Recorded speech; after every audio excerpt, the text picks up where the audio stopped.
Hello guys, আসসালামু আলাইকুম। কি অবস্থা সবার? আশা করি সকলে ভালো আছেন। আপনাদের দোয়া ভালোবাসা আমি ভালো আছি। তো guys, আজকে চলে এলাম একটি নতুন ভিডিও নিয়ে। তো guys, আজকে ভিডিওটা ইন্টারেস্টিং হতে যাচ্ছে, কারণ গাইস আজকে আমরা স্পোর্টস নিয়ে আলোচনা করবো। স্পোর্টসের টপিকগুলো আপনাদেরকে জানাবো। তো গাইস, এটা হচ্ছে আমার নতুন ইউটিউব চ্যানেল। তো যারা নতুন আছেন তো সকলে সাপোর্ট করবেন এবং সাবস্ক্রাইব করবেন, লাইক কমেন্ট শেয়ার যা আছে সব করবেন।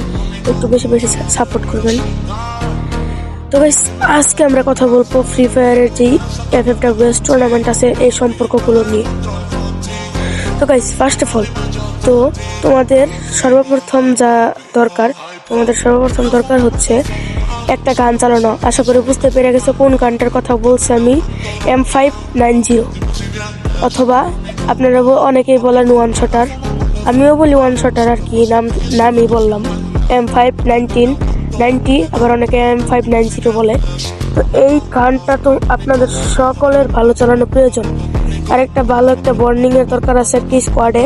তো RSK এর মতো স্কোয়াড গুলো তো দেখছেন কি ভালো বর্নিং, তাই তারা আজ এই ইন্দোনেশিয়া যে খেলতে পারছে, বড় বড় FFWS টুর্নামেন্ট খেলছে, মোটামুটি 2বার খেলছে ওরা। তো এইরকম একটা ভালো টিম বানানোর প্রয়োজন এবং একটা টিমে 4 জন বা অথবা 5 জনের প্রয়োজন আছে। তো প্রথম হলো first rusher, second rusher, supporter plus nader, sniper, এই 4টা দরকার আছে। তো তোমরা চাইলে 4 জনের স্কোয়াড বানাইতে পারো, 5 জনেরও বানাইতে পারো, তোমাদের ইচ্ছা। তো বানানোর পর একজন থাকবে IGL, কোন জায়গায় কোন এনিমি ক্যাম্পিং করতেছে, কোন জায়গায় ফাইট হইতেছে, কোন জায়গায় মানে আর কি, মানে যাবতীয় ম্যাচের যা আছে সবকিছু IGL তোমাদেরকে বলবে। তার কথা মতো তোমাদের চলতে হবে। যদি তার কথা মতো না চলো, অবশ্যই তোমরা ম্যাচটা হেরা দিবা। সে বলতেছে বাম দিকে যাও, তোমরা যে ডান দিকে যে রাশ দিয়ে দিছো। এভাবে খেললে অবশ্যই তোমাদের স্কোয়াডে ভালো বর্নিং হবে না। তো সুন্দরভাবে তোমরা কথাবার্তা বলবা, তোমাদের স্কোয়াডে ভালো বর্নিং থাকতে হবে। তো তারপর 3টা ম্যাপে খেলা হয় সবসময়, মানে সাধারণ যে টুর্নামেন্টগুলো আছে, মানে এমনি সাধারণ টুর্নামেন্ট।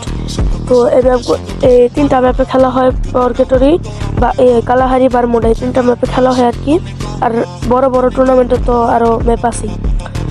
তো 3টা ম্যাপে খেলা হয়। তো এই 3টা ম্যাপের তোমাদের যাবতীয় কোন জায়গায় ল্যান্ডিং করবে এগুলো আগে থেকে তোমাদের জানা থাকতে হবে, যে এই জায়গায় আমি নাই ম্যাচে ঢোকার সাথে সাথে এই জায়গায় ল্যান্ডিং করবো, এখান থেকে এই জায়গায় যাবো, ওই জায়গায় যাবো, মানে এগুলো তোমাদের সবসময় মাথায় রাখতে হবে। আর একটা স্কোয়াড সবসময় চাইবা যে একসাথে থাকার, কোনো দূরত্ব নিবা না।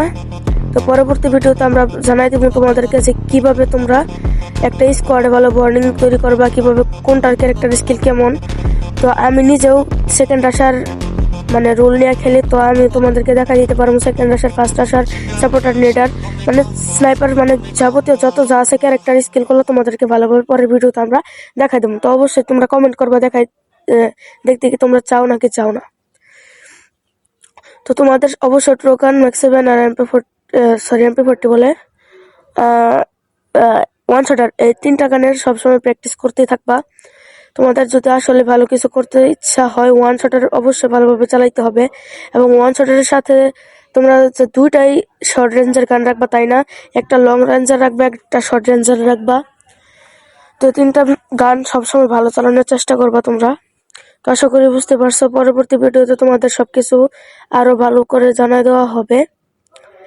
তো তোমরা যারা এখনো লাইক শেয়ার করো নাই, লাইক কমেন্ট করে দাও। পরবর্তী ভিডিও কি টপিক নিয়ে আনমু তো সবাই একটু কমেন্ট বক্সে বলে দাও।